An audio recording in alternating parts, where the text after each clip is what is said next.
I've always noticed that there's a divide in SBISD ever since I was even like in kindergarten.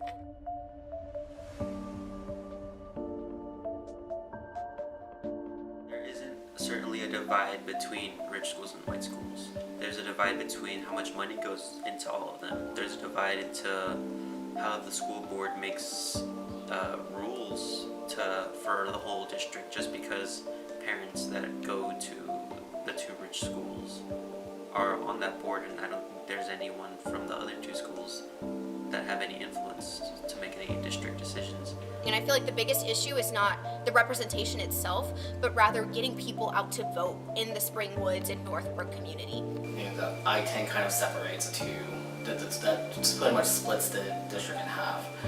I just feel like the main reason is not just like the physical division between the freeway and like the north and the south side, but also just where resources go economically and who is actually getting like the good teachers and the good teaching resources.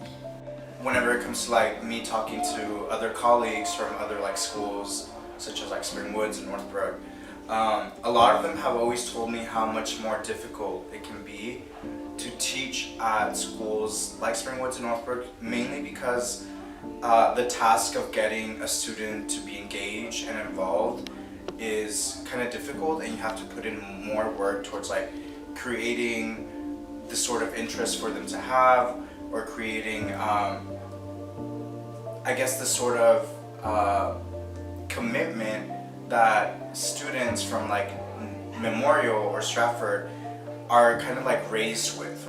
I think there's definitely something there. And, going to Stratford, I know that they tuck down upon Springwoods and Northbrook, and I assume it's the same at Memorial.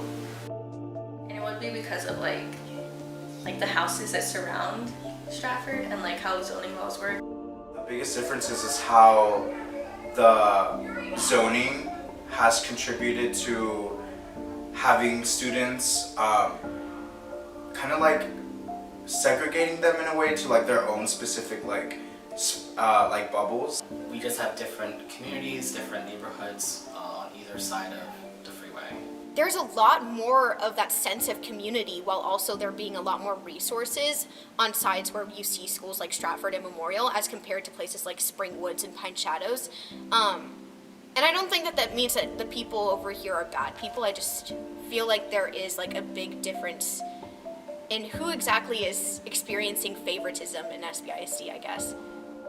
What I think of when I think Memorial is affluent, and I feel like that sometimes carries, or some people think that it carries like a negative connotation, but I think it's just the reality of it.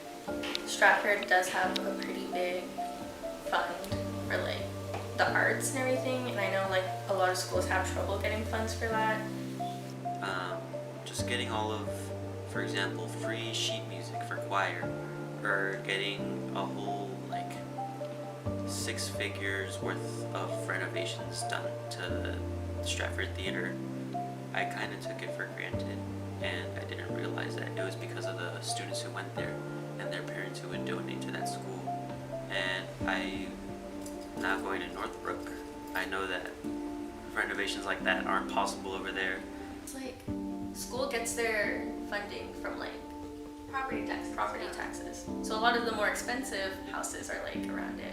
I feel like just like everyone else that has gone to Springwoods or a school like Northbrook, we think of schools like Memorial and Stratford and we're like, oh, like they're snobbish, blah, blah, blah, like thinking like how a high schooler would think. And that's not to say that that was my mentality going into Memorial, but I definitely expected it to be different. And sure enough it was, and I don't think that it was bad. I think it was just interesting to see the dichotomies that exist within our own school district. When I think Spring Branch, it's a nice area. I really love it because I've lived here my whole life, but I can also notice its deficiencies. I think for SBISD as a whole, I think more and more people are starting to notice the divide between the north and the south side, and I'm hoping that as we start to notice it more, we start to do more to combat it. Reasons why everyone all around, like students from Springwood, students from Memorial, kind of have these ideas of each other's because we have never been exposed to one another. So once we start having those conversations and those interactions, you start to be like, oh, I didn't know that this was a reality, now I know. And I think that's really important. I think Spring Branch does a really good job of sort of reflecting what the general nation is kind of reflected in. So I feel that like as a country, we've kind of been moving forward in a sense. Now, I would definitely like to see that happening at Spring Branch as well.